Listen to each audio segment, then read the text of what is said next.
of the conveners of the group. He joins us on the telephone line for more. George, good evening. Thank you very much for your time.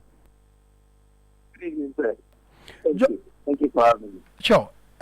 Today's protest was to mount more pressure on the government to address issues of Galamsey. But I'm sure you have heard the president and some government officials say that the last resort is not a state of emergency and that there should be other options available to address the matter. Your demonstration today called for the declaration of a state of environment, a state of an emergency, sorry. Exactly. So for us, I don't think the government says it hasn't gotten to that point where we have to, first of all, let me approach the noise in the background. I'm still in town, we are still not done yet. But if the government says it's not up to that point where we have to declare a state of emergency on this issue, I don't understand, because for me, I believe that so far as that a group of people in some parts of the country who are not able to get potable drinking water as a result of this, and it's not just the communities that are in these areas that are affected, but then the streams, wherever these river bodies and these streams extend to, all the communities on those river banks are going to be affected. So we are looking at a large majority of people being affected. And in the protest earlier, I made a statement that there are people living in these communities who are having to face difficult decisions, like having to choose to let your baby be killed because the form of the state in which the baby was delivered is not something that you can take home. So if we have all these things happening, if we have a state where, or a situation where people did well in the Blue region, and you check the water, and you can confirm that there is a presence of mercury in the well water. If the government says it's not time for the country to declare a state of emergency on the Galamsey issue, to be honest, I think it's not a good statement to me. And use my language, but it doesn't make sense to me. I don't know what extent the government wants this to get to before they can see this to be a state of emergency, a situation that calls for a state of emergency. So for me and the many youth that joined the protest today, what we are saying is if the government fails to declare a state of emergency on this issue, the citizens, the youth of the land, we will declare a state of emergency. And again, we are presenting our position to them that in the next 90 days, if we don't hear any measures being put in place by the government to address this as a national security issue, trust me, some of us take it our daily life, we make it our daily responsibility to be on the street. Just so international audience will understand what we are dealing with as a country and the dangers that this situation is posing to us, the youth, and generations yet on board. So that is what we are saying. For us, it makes a lot of sense that the government will call for a state of emergency on this issue. And if they don't, like I stated, the youth, we will declare a state of emergency.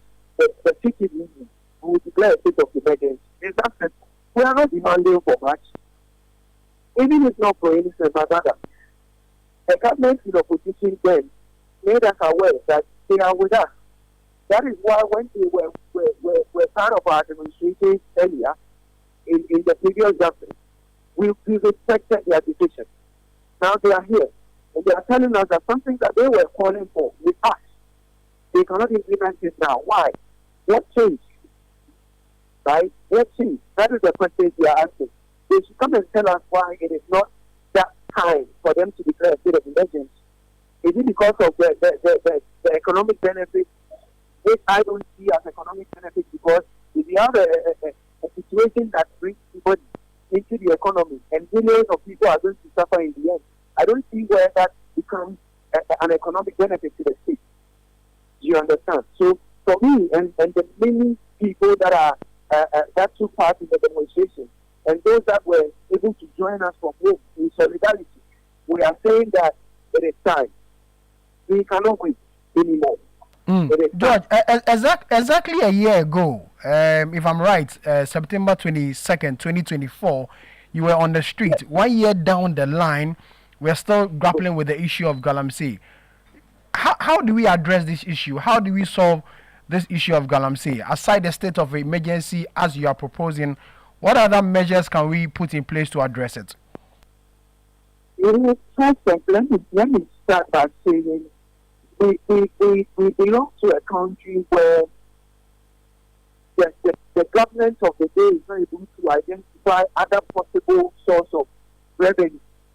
Okay, so their only resource that they think would boost the economy is through mining, gold. But trust me, the moment the country or the government of the day is able to identify other possible avenues to generate revenue for the country, trust me, we will not have to find it difficult as a certain government to be able to declare a state of emergency, to declare a national war against an act like Galamsey, a practice like Galamsey. So again, I want to entreat that the government should start identifying. Look at a country where we have rich soil that we can produce crops and at a larger quantity for export. We only focus on mining as our major economic defense. You understand? If we sit as a government, as a country, and are only in terms of economic security, we fall only on mining. Trust me, this is what happens. The decision to protect the people becomes difficult to make. And again, I want to challenge the government that if they've forgotten, there was a time where they made the people feel like it is so easy for a certain government to fight Galamsey. Just that because they have interest, because the certain government has personal interest, they didn't want to take the initiative. Now, the same narrative we are getting. So it's not like we cannot fight it. It's not like it's something that cannot be done. Today I made a statement and I said that if Nkrumah could be a group of people to fight for independence for Ghana, where today we are celebrating Founders Day, and a whole country cannot stand up and fight Galamsey, then wherever Nkrumah is, you'll be very disappointed. And I know he's very sad because it's really pathetic of a country, of us as a country to be sitting and taking excuses for such a situation.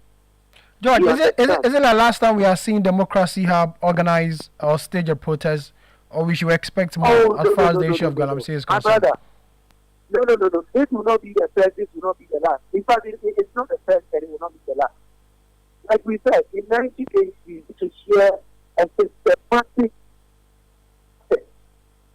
in place that at the end of the day, the youth will be content with the efforts of the ruling government.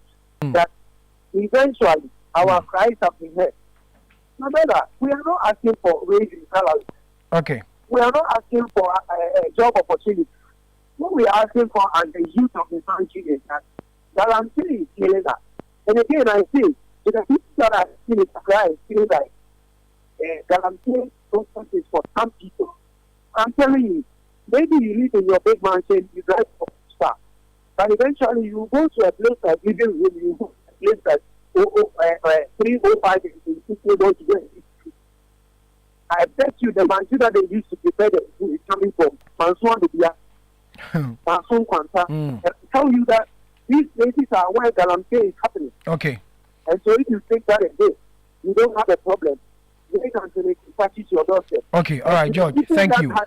Yes, Thank you very much for your time. George Agri is one of the conveners of the Fix the Country group.